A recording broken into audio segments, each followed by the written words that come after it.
Assalamualaikum warahmatullahi wabarakatuh. Kabajamtoota fi jaallatamtoota hordoftoota biyya kiyyaa kan biyya keessaaf kan biyya alaa kan biyya keessaallee itti deemaa jiraayyuu dhaqee arguu danda'a inshaallah rabbiin jedhee. Egaa imalli keenya gara Oromiyaatti sabboontotaa fi sabboonota qaqqaalii ilmaan Oromoo kan isin mufachiise hundi rabbiif jecha dhiifama godhaa. Ani imalaan jira gara Oromiyaatti. Egaa warri biyyaa simannaa sinnaa gootan isintu beekaa.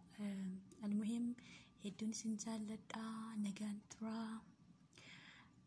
Rabbiin akkuma feesbuuka irratti waliin nu jaallachiisee waliin nu taphachiisaa ture qaamaan immoo biyyatti nama wal argee jaalala hiriyyummaa qaama wal argee nama waliin dabarsu rabbiin nu haa taasisu inshaallah.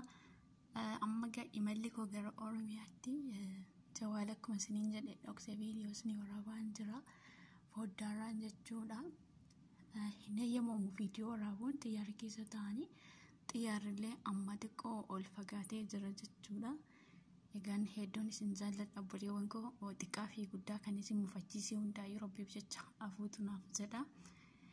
Imalli kiyya gara Oromiyaatti nagannaaf tura inshaallah. Wanti yaadni jiru jiraate gama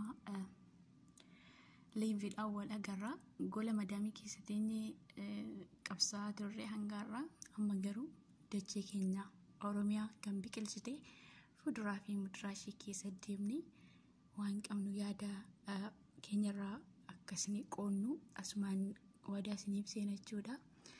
Nagaannaa tura. Amma yoon irratti argee rakkoo uumuu danda'a kana caalaa viidiyoo waraabu anillee yeroon xiyyaara keessa galu hedduun noolladha. Yani laphee kiyya jalaa nadhaatachuudha waan ta'e. Ijoollee biyya kootii hundumtuu haadha kootii hedduun isin jaalladha. Xiyyaarrillee akkuma isiniin jedhee ol fagaataa jira. Natti mul'atu katamaan Jiddaa kanaan booddee Jidda keessaa bahuudhaafi nagaan tura hedduun isin jaalladha. Rabbiif jecha isin jaalladha.